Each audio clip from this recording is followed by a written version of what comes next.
What's up, fellow bike nerds, and Happy New Year. For this first episode of the Weekly Rewind for 2025, we're doing something a little different. Instead of looking backwards, we're actually looking forwards. We've got 10 predictions that we think we'll be seeing in the cycling industry in 2025. And if that thumbnail scared you just a little bit, no, I don't think the cycling industry is doomed. In fact, I think we're gonna settle into a bit of a new normal. And that's actually what our first prediction is. In case you've been living under a rock for the last few years, let me fill you in on what I mean. The cycling industry, as well as a lot of other outdoor recreation spaces, saw a lot of growth during the COVID-19 years. But since shipping and manufacturing had been slowed down, bike shops were left with empty shelves and no products to sell.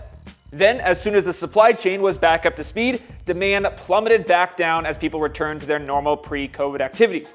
What we were left with then were huge piles of unsold inventory, as well as even bigger piles of debt. And this meant the shrinking of a lot of bike companies and even, sadly, the shutting down of many others. There was some good news that came along with all of this, though, especially for us consumers, as we saw lower prices than we've seen in a long time. But we're pretty sure that all of that has just about run its course.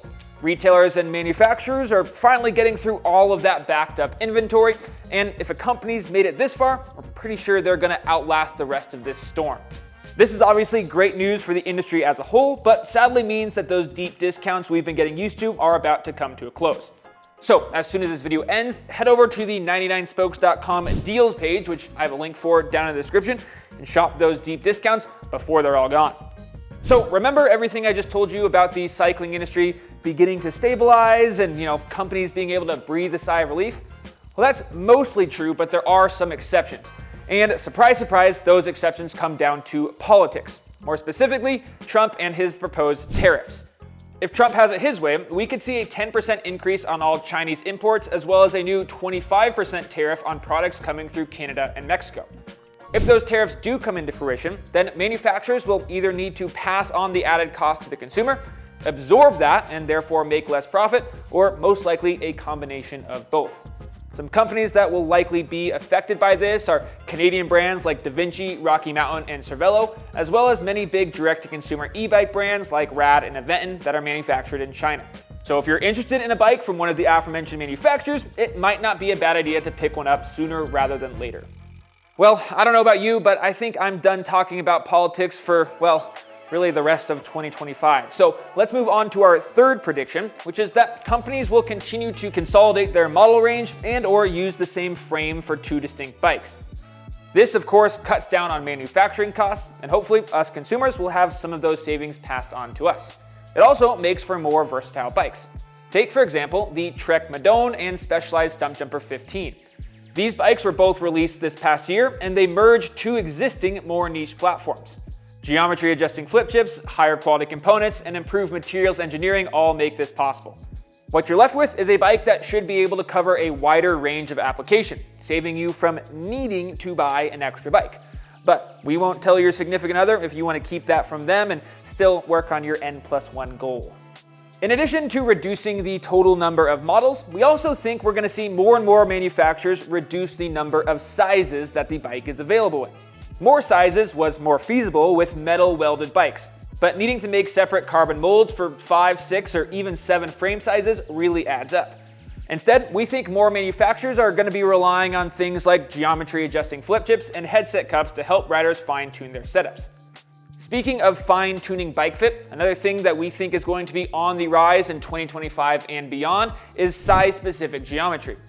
In the past, it's been acceptable for brands to change a few things, like reach or stack height, but leave the rest of the bike essentially untouched from size to size. But modern riders are demanding the better performance that comes from a more balanced fit across all frame sizes, and features like size-specific chainstays have been on the rise for the past few years. I guess a good way to think about this is going from quantity to quality. Instead of having 6 different frame sizes to choose from, you might now only have 3 or 4. But that limited number of sizes should fit you better and have more adjustment built into it. While we're on the subject of eliminating bike models and frame sizes, we've got one more thing that we think we're going to see less of, or at least talk less about in 2025, and that's bike categories. As bikes grow more and more versatile, they're really starting to blend together. Bikes like the Trek Madone I mentioned earlier are putting an end to the idea that a competitive road racer needs to have a specific bike for a given course. and it's the same in just about every other discipline of cycling too. So instead of splitting hairs between XC and downcountry or all road and gravel, let's just appreciate the insane versatility of modern bikes. Speaking of categories, one category that's definitely going to be flipped on its head in the coming year is lightweight E-MTBs. These bikes have been characterized as having smaller motors and batteries, and therefore weighing considerably less than their full-powered siblings. The unspoken rule is that in order to join this SL E-MTB club, then you have to be under 20 kilograms or about 44 pounds. But Cannondale went ahead and ruined all of this when they released the Moterra SL, an 85 Newton meter, 600 watt-hour bike weighing in at, you guessed it, 43.5 pounds. And since then, we've seen other bikes hit or get close to that magical number with a full power drive system. Most notably, the 42.5 pound or 19.2 kilogram AM Flow PL, made by DJI. We're guessing that's just the tip of the iceberg of what's to come. And if that's the case, weight will no longer be the defining factor between these two different categories of E-MTBs.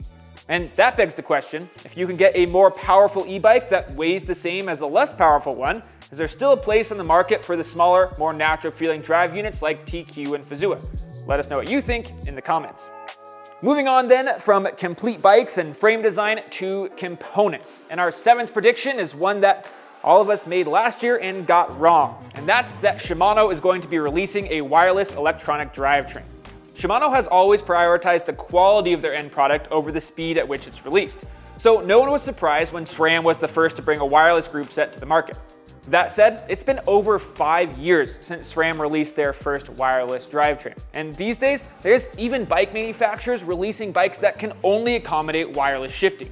Now, we highly doubt companies like Specialized and Santa Cruz are intentionally designing bikes that include one of the biggest OEM component manufacturers on the planet.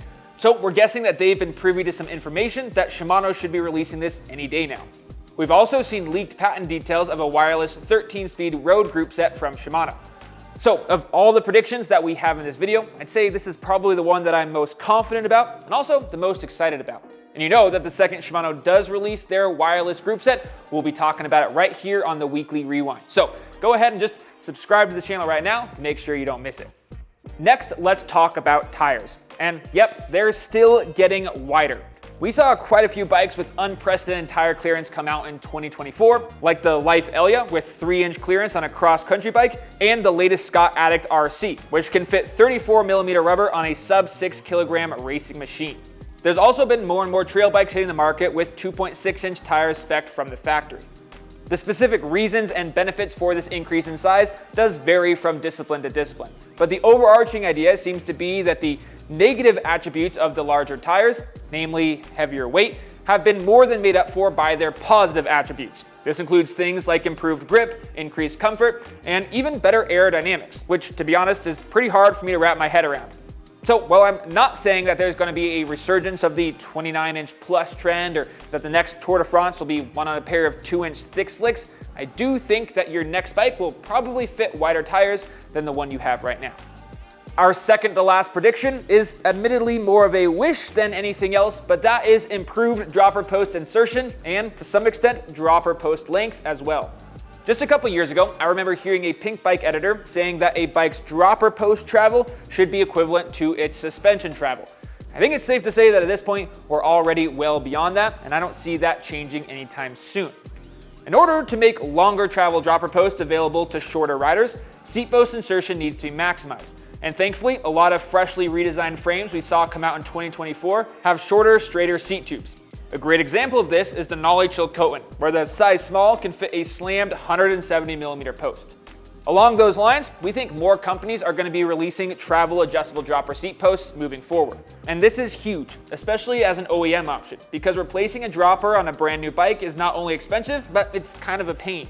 So think about this, a utopian future where all bikes have short, straight seat tubes that can fit a long travel dropper post, and those dropper posts are adjustable from, say, 150 to 250 millimeters, so the bike can fit literally anyone. I think something that could help us get there is the recent rise of wireless electronic dropper posts. I'd imagine some kind of servo that could adjust how much the seat moves that you could change via an app. Now, obviously, there's a lot of engineering constraints here that are way over my head, and I don't necessarily think we're going to get to that grand example I just gave you in 2025, but hopefully, we'll get a little bit closer. I said earlier that the inevitable release of a Shimano wireless drivetrain is the prediction that I was most confident about, but that was a lie. The thing that I know more than anything else, beyond a shadow of a doubt, is that riding a bike is still going to be a hell of a lot of fun, regardless of any tariffs, frame geometry changes, or dropper post lengths. And that's something we can all be excited about. Now, if you like staying up to date on cycling industry trends, then you will love 99spokes.com/trends. We track everything in there from tire size to chainstay length and tons more. So take a look at that right now. Before you get out of here though, go ahead and like this video, subscribe to the 99 Spokes channel, and as always, remember that bikes are for everyone. Have fun out there.